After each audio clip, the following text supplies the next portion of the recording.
seorang yang tidak kenal Nabi SAW boleh jadi seorang pencinta. Pepatah Melayu lah selalu kita dengar, tak kenal maka tak cinta. Jadi nak tak nak kita kena kenal lah dulu peribadi Nabi SAW.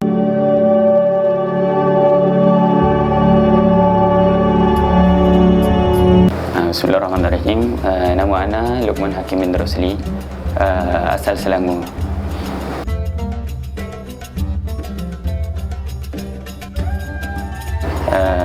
Untuk tahun ni insyaAllah Alhamdulillah nikmat dari Allah SWT, masuk tahun ke-6 dan sekarang belajar di Darul Mustafa.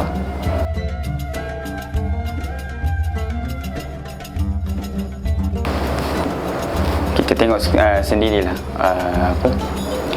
ketika mana hadis Nabi SAW ataupun asar fil khabar, di dalam khabar ada menyebut inda dzikri salihin tanzilur rahmah. Ketika mana disebutkan tentang peribadi seorang yang soleh akan turunnya rahmat. Apatah lagi kalau kita sebutkan di dalam satu majlis peribadi Rasulullah SAW akan mengubah syakhsiah peribadi seseorang itu. Yang mana kita tengok seorang yang tidak kenal Nabi SAW boleh jadi seorang pencinta, boleh jadi seorang yang betul-betul kenal Nabi SAW. Sebab apa? Kita tengok amalan ahli tarim, mereka sangat menekankan, bukan menekankan, maksudnya mereka memang ambil penting maulid ni. Sebab apa? Sebab mereka menganggap murabbi yang mentarbiah roh mereka itu adalah Rasulullah SAW.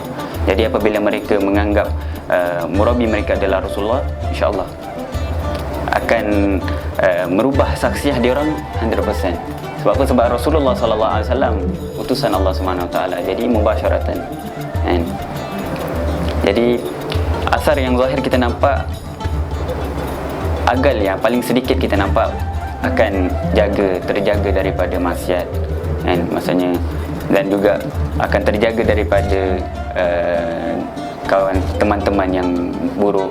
Sebab apa? Sebab orang yang buruk mereka akan Allah SWT jauhkan daripada kita. Itu secara zahir lah. Banyak lagi faedah-faedah. Sebab apa? Sebab dalam maulid ni kita tengok adanya bacaan ayat suci Al-Quran, adanya selawat kepada Nabi SAW, adanya sirah, yakni cerita tentang kehidupan Nabi SAW. Jadi dengan apa? Semua itu akan menyucikan peribadi seseorang itu. Jadi akan tercelalah semua keburukan-keburukan di sisinya dan akan jadi seorang yang bersih, tahir, insyaAllah.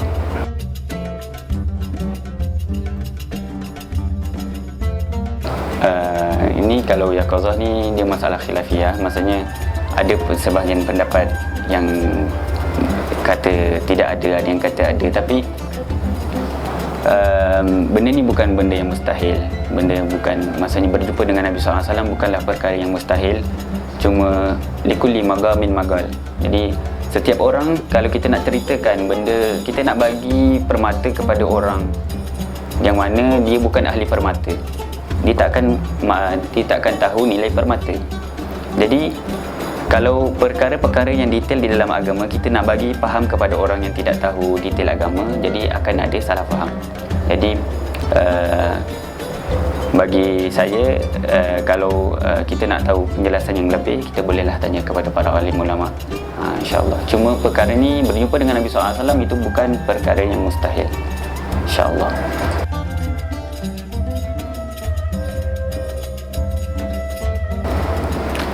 Cara yang mudah lah,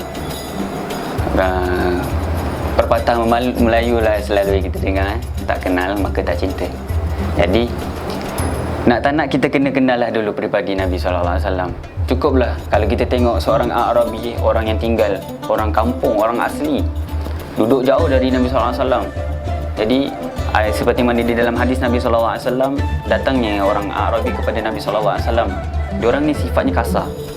Tapi bila mana Nabi SAW ini mereka jumpa, maksudnya kalau kita ni memanglah tak hidup zaman Nabi, tapi kita boleh ambil ibrah supaya kita jatuh cinta, kenal kepada Nabi SAW. Siapa ni baginda Nabi SAW?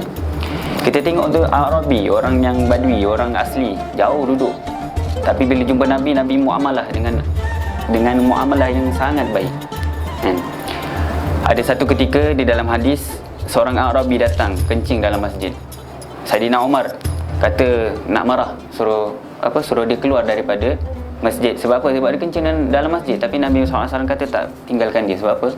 Sebab Nabi kata akan menajiskan lagi tempat-tempat yang lain. So, kalau kita tengok secara zahir, boleh saja Nabi SAW boleh saja suruh dia keluar. Tapi dengan sebab tu kita tengok muamalah nabawiyah, tidak ada huzuzun nafs. Jadi kat situlah dengan kita baca hikayat-hikayat, kita tengok sejarah hidup Nabi SAW dari segala aspek, dari secara muamalahnya dengan Allah SWT, dengan muamalahnya dengan Nabi, dengan manusia bashar secara umumnya, maka kita akan tahulah siapa tu Rasulullah SAW, insya-Allah.